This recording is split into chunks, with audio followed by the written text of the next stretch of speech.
خب بچه ها میخوایم بریم برای دیوار کوب بعدی. ببینین اینجا پنجرهشه. خب دورشو ساتندوزی میکنیم. ساتندوزی هم که تو دیوار کوب قبلی برای لباس دختر بهتون توضیح دادم. حالا شما میتونین بیاین اینو قسمت بندیش کنین، خب که قسمت هایی که شیب داره رو بدونین کجا هست.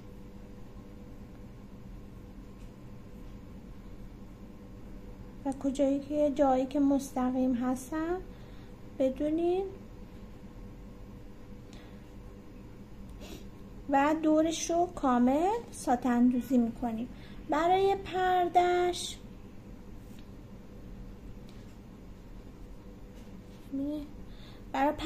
من میگم که از این پرده استفاده میکنیم و اینکه این وسطش رو با همون قهوه‌ای کم رنگ تر حالته یا اینکه آبی، چون اگر بخوان بگیم شیشه است، با آبی اینجا رو کوک برگشتی میزنید.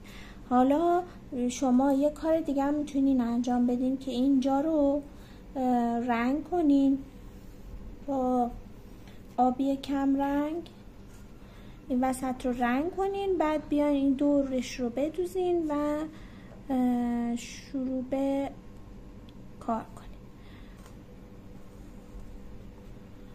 شما از هر نخی دوست داشتین استفاده میتونین بکنین. من میخوام از نخهای عمامه حالا با کیفیت پایین استفاده میکنم. شما از هر نخی که دوست دارین میتونین استفاده کنین.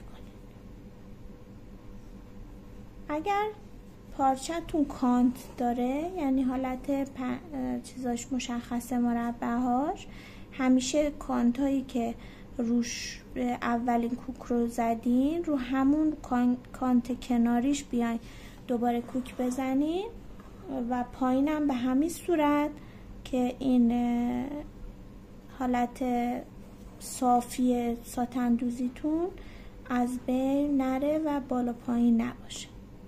به همین صورت ما تا آخر پنجره رو میایم به اینجا که رسیدیم حالت برمیگردیم انگار و میایم پایین، دوباره از این طرف به این طرف دوباره برمیگردیم به اینجا.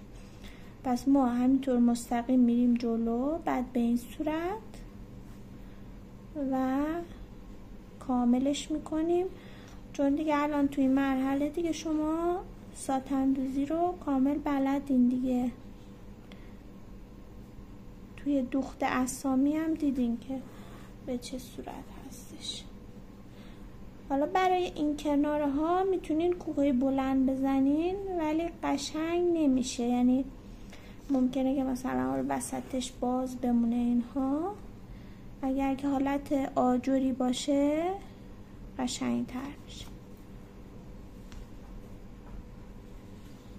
به همین صورت ادامه بدین. حالا بعد که پایان پیدا کرد برای دوخت پردهش باز ادامه کار رو میریم جلو.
خب بچه ها، ما برای پردهش 2 تا تیکه حالا تور زرد رنگ انتخاب کردیم. خب به این صورت ما از بالا اینو میدیم داخل. خب بعد به این صورت با کوکای ریز ببینید من تا کردم این بالاش رو. حالا نور گوشیمو بیشتر کنم. ببینید این بالا رو من تا کردم به این صورت و اینجا وصل میکنم با کوکای ریز.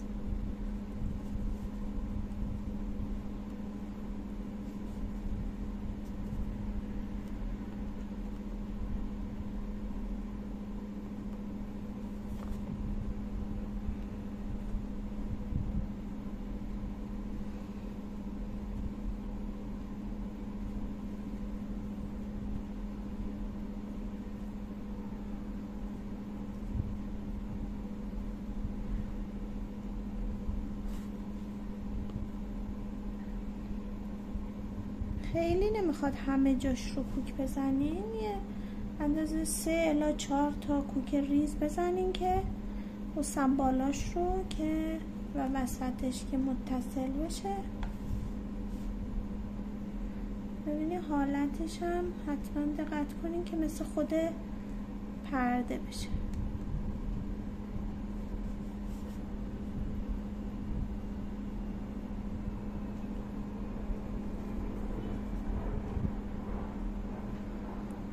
خب حالا بالاش که متصل کردین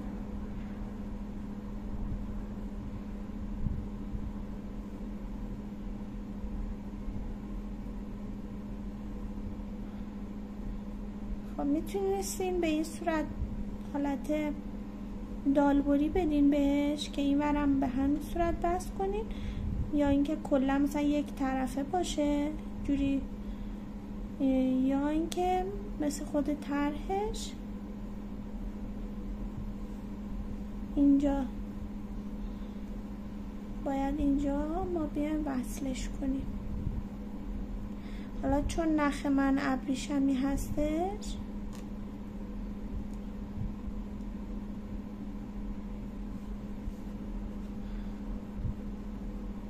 من میتونم بیام از اینجا به اینجا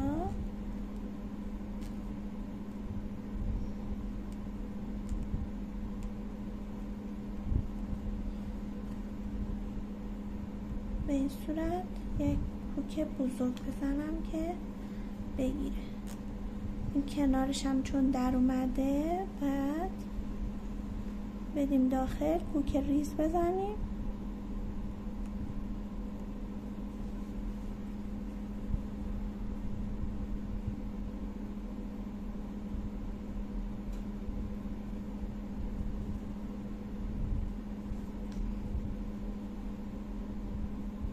این طرف هم به همین صورت.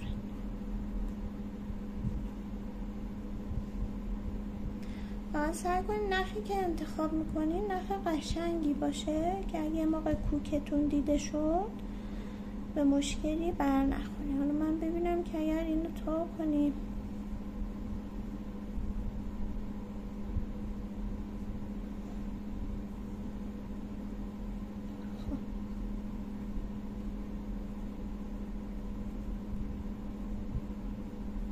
اگر تاش کنیم به این صورت میشه. فکر میکنم چون که پیدا نیست قشنگ بشه.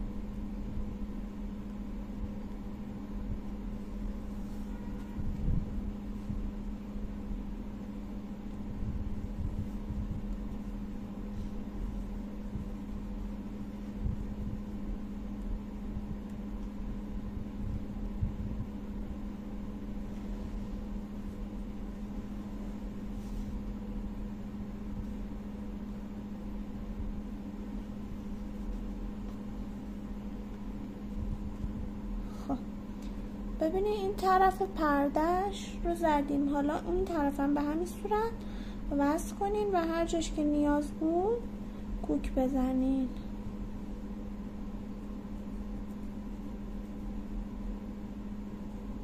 اینجا ملا یک کوک دیگه نیاز داره که ما زمانی که اینو میخوایم وصل کنیم باید کوک رو بزنیم بهش.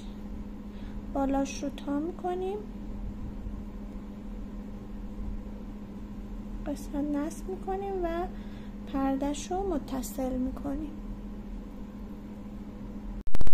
خب بچه ها، این پنجرمون تموم شد. الان میخوام زمین رو بدوزیم.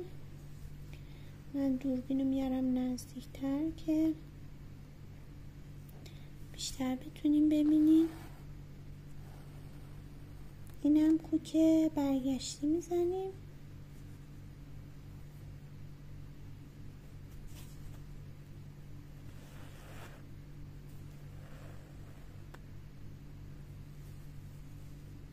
قهوه سوخته هستش.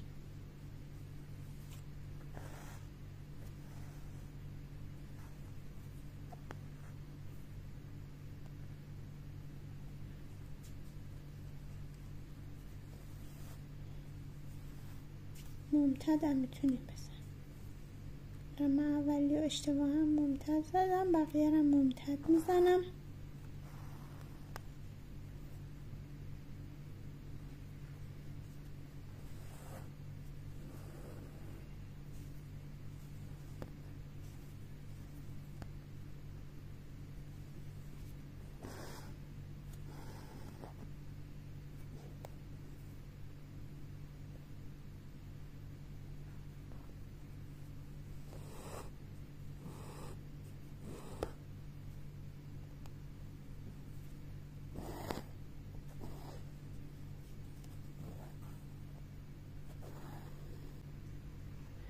خب بچه ها، میام این سنگ فرشا تو پترنش به صورت حالا شکلهای نامنظم، بعد قهوه‌ای کم رنگ پررنگ تر، یعنی کم رنگ تر از این زیر بود و قهوه پررنگ تر روش. بعضی جاهاش هم حالت خاکستری بود که ما باید حالا به همون صورت شما یا میتونین که دورش رو دورگیری کنین بعد توش رو پر کنین، یا اینکه از همین اول با حالا کوکای کوتاه بلند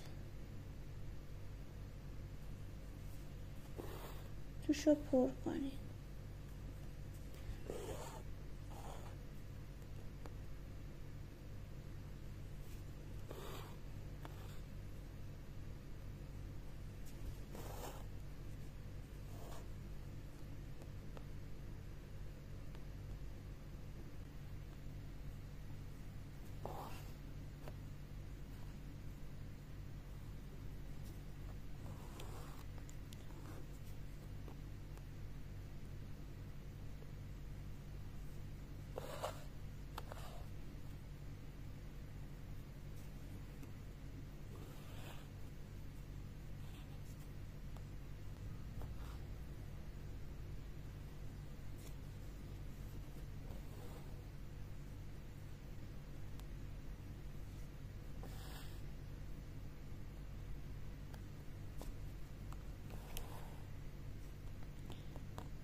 اصلا مهم نیست که کجا بزنین و اینها، فقط میخواین پرش کنین.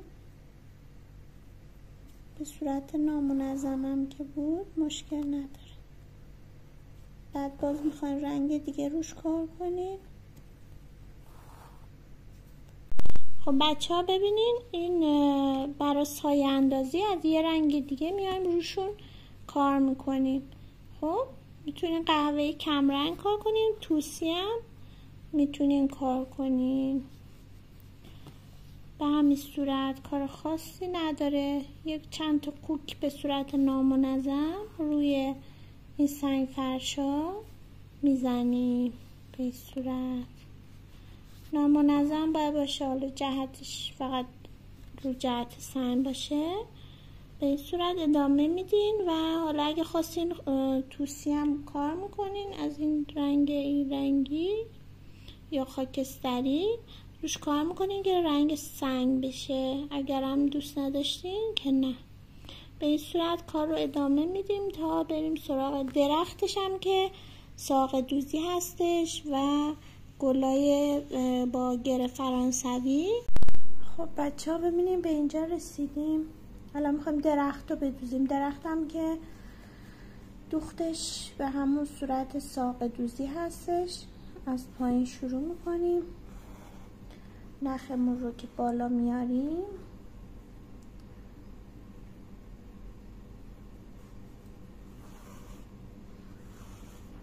از وسط گره قبلی در میاریم. دوباره الان اینو که میاریم از این سوراخ دومیه اینجا در میاریم.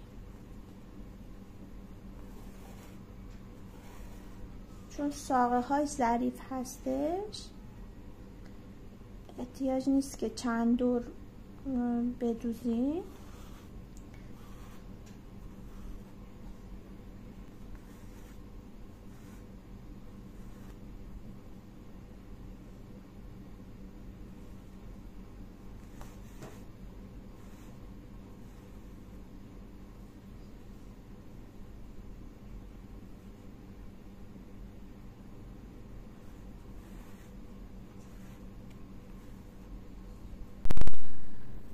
خب بچه ها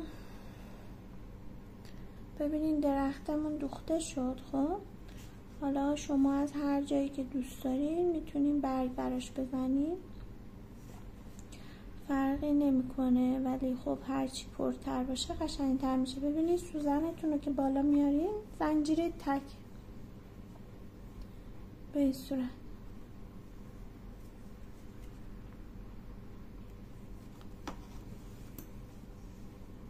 خب انگار یک نیم دایره میشه. بعد شما میاین از وسطش سوزن رو در میارین و یک کوک بالاش بزنید به این صورت. یک برگ کوچیک دوباره اینجا به همین صورت.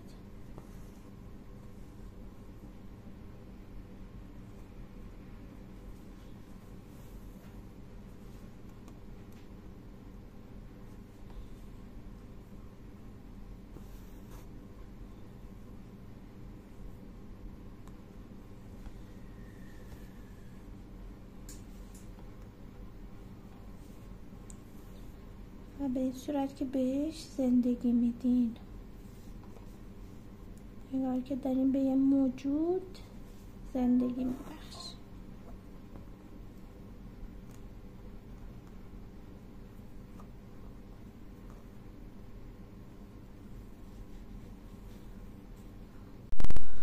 خب بچه ها ببینیم ما برگا رو زدیم. خب الان میخوایم براش گلای با گر فرانسوی بزنیم. ببینیم ما اینو که نخ آوردیم بالا.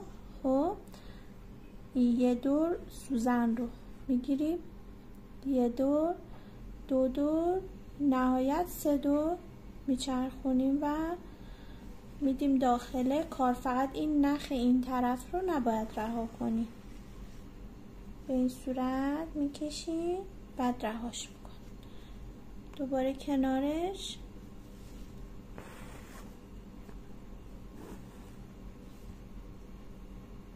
یک دو سه.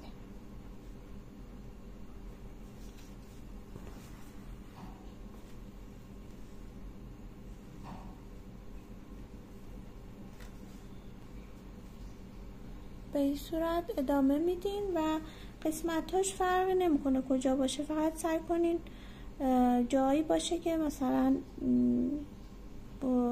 حالا یه قسمتی بریدگی داشته باشه، یا این سرها این وسط این بین مثلا چند تا بزنین. دیگه سلیقه‌ای هستش رنگش رو کجا بزنین و اینها دیگه سلیقه خودتون میتونین انتخاب کنین. خب بچه ها، اینم از گلا تموم شد. خب الان میخوایم بریم سراغ دوچرخم.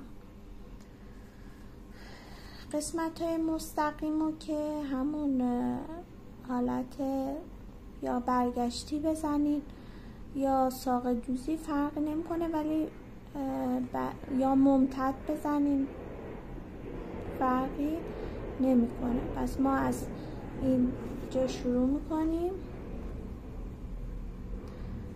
و یک کوک مستقیم میزنیم.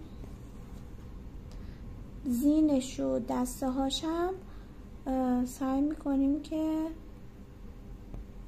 به صورت ساتندوزی یا کوتاه بلند تو بردوزیش کنیم.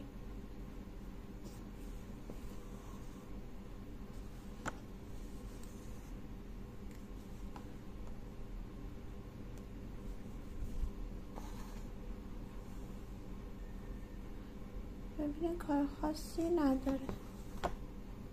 کوکای مستقیم میزنیم.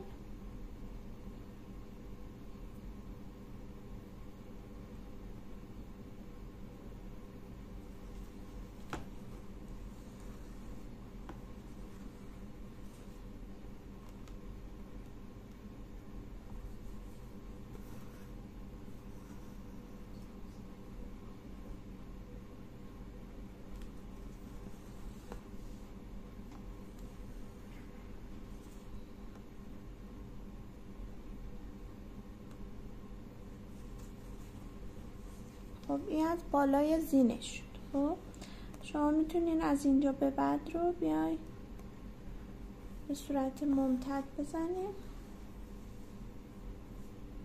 میتونین بلند بزنیم، میتونین کوتاه بزنیم.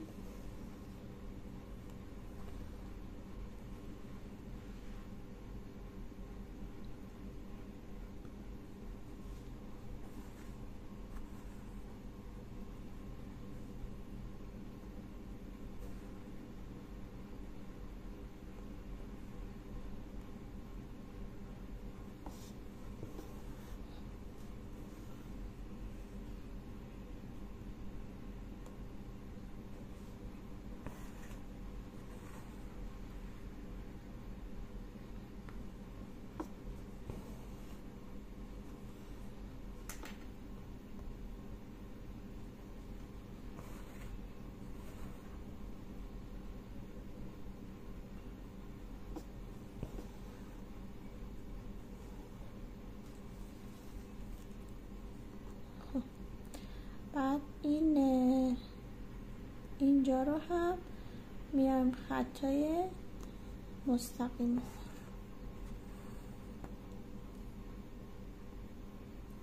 به طرف همین دایره وسط.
خب این دایره رو که زدیم، بعد میان به این صورت شروع میکنیم زنجیره پیوسته میزنیم.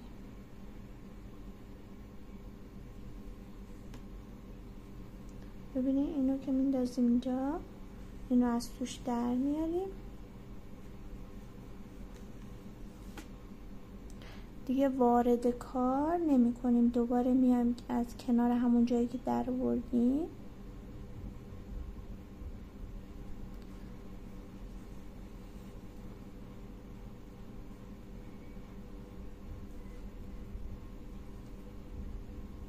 فقط اینجا باید چون نخش بره زیر، باید یه بار بکنیمش تو کار.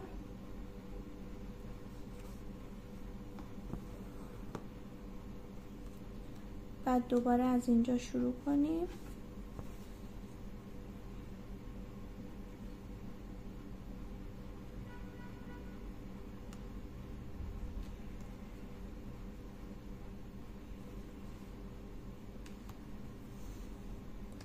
و زنجیره بزنیم، زنجیره های پیوسته.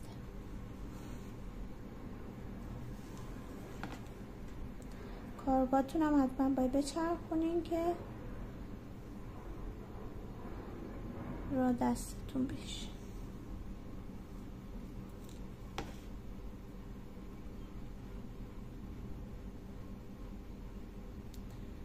هرچی که پارچتون قشنگتر باشه، جنسش بهتر باشه و نخهاتون جنسش بهتر باشه، گلدوزیتون هم قشنگ میشه. ما الان چون آموزشی هستش و دیگه از این طرح‌ها استفاده نمی کنیم، مجبوریم که از کیفیت پایین تر استفاده کنیم. ولی شما حتما برای مشتری نخهای خوب، البته باید بازارتون رو بشناسید و پارچه‌های قشنگ استفاده کنین که خریدار بیشتری داشته باشه. به همین صورت اینو میچرخونیم و زنجیره میزنیم که این به عنوان تایره مون میشه.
همینجوری میدوزم که شما دستم رو ببینین که به چه صورت هستش.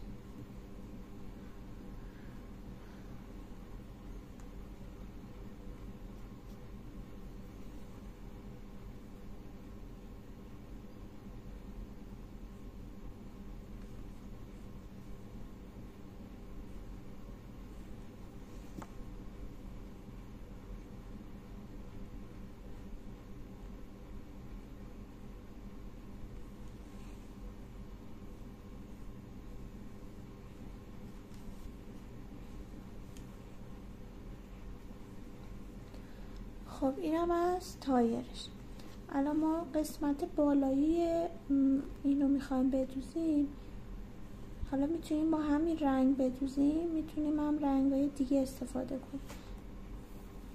ببینید این بالاییشو مثلا اینجا خطشه با کوک ممتد میزنیم،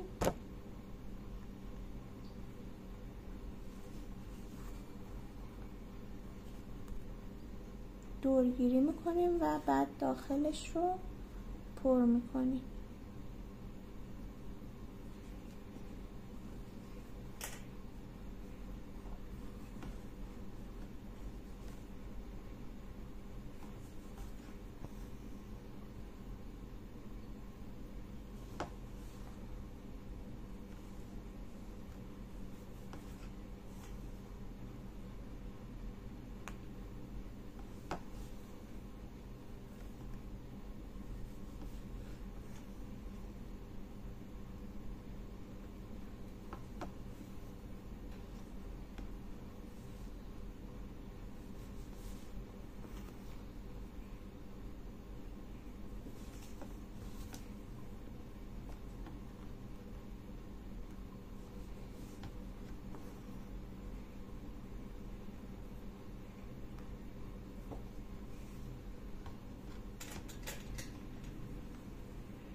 خب ببینیم بچه ها اینجا رو هم پر کردیم. بقیه قسمت هم به همین صورته. دوباره چرخش رو زنجیره میزنیم، وسطش رو مستقیم، اینجا رو هم یه خط مستقیم میزنیم و جزئیاتش به همین صورته. بقیه رو هم حالا یا کوک ممتد یا برگشتی.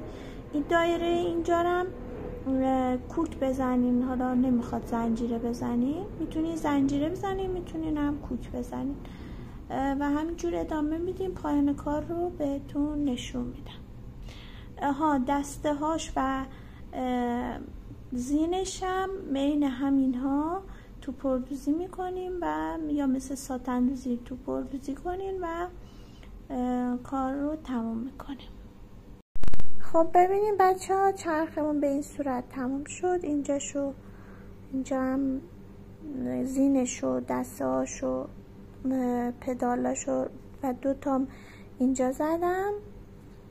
بعد اینجا هم که دوخ زدیم، اینم یک گره فرانسوی زدم و تموم شد. حالا میریم طرحو میشورم و بعدش میایم برای رنگامیزی.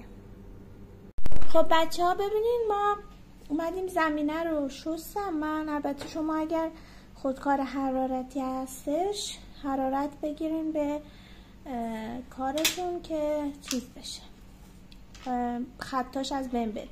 ببینید از این آب رنگا شما میتونین برای رنگ کردن زمینه استفاده کنین. میتونین هم رنگ پارچه استفاده کنین، فرقی نمیکنه. من از این استفاده میکنم و میخوام که این حالت دیوار رو بیام رنگ کنم و بهش یه حالت زندگی و اینها بدیم.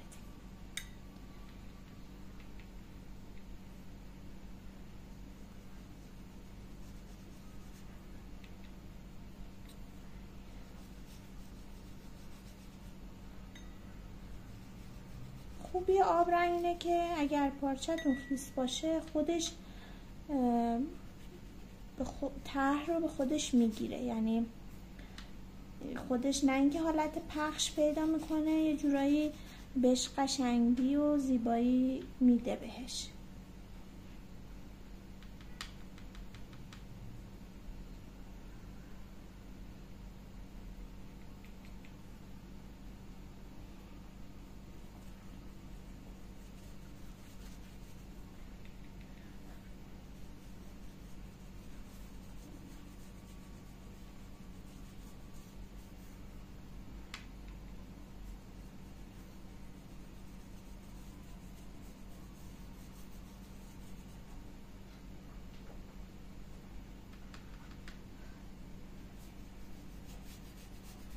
من سعی میکنم برای دیوار ترکیبی از خردلی استفاده کنم و یعنی حالت رنگ آجوری و یک کمی هم حاله‌های قهوه‌ای داشته باشه.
خب یکم هم از این رنگ به پایینش هم میزنم.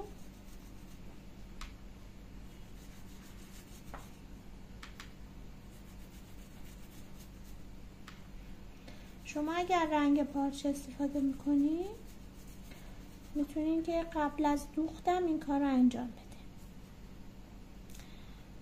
و اگر اینکه دیگه نخواین که طرحی انتقال بدین و ذهنی میخواین کاری انجام بدینم، میتونین که طرحتون رو اول با آب رنگ کنین خوش بشه، بعد بیاین و روش بدوزین.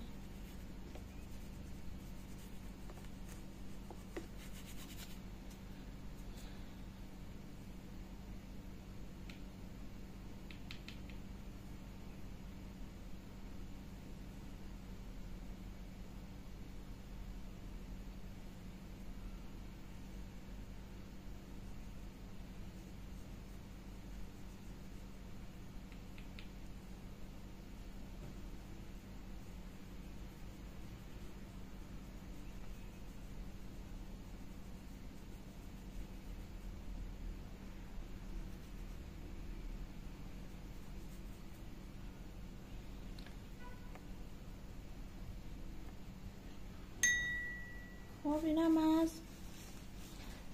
قلمتون رو خوش میکنین. اگر بخواین شیشه ها رو حالت یه رنگ آبی کم رنگ بهش بدینم، میتونین که اینجا رو یکم حالت به یک ضربه بزنی خودش شروع میکنه پخش شدن. اینم حالت آبی که به طرحمون دادیم.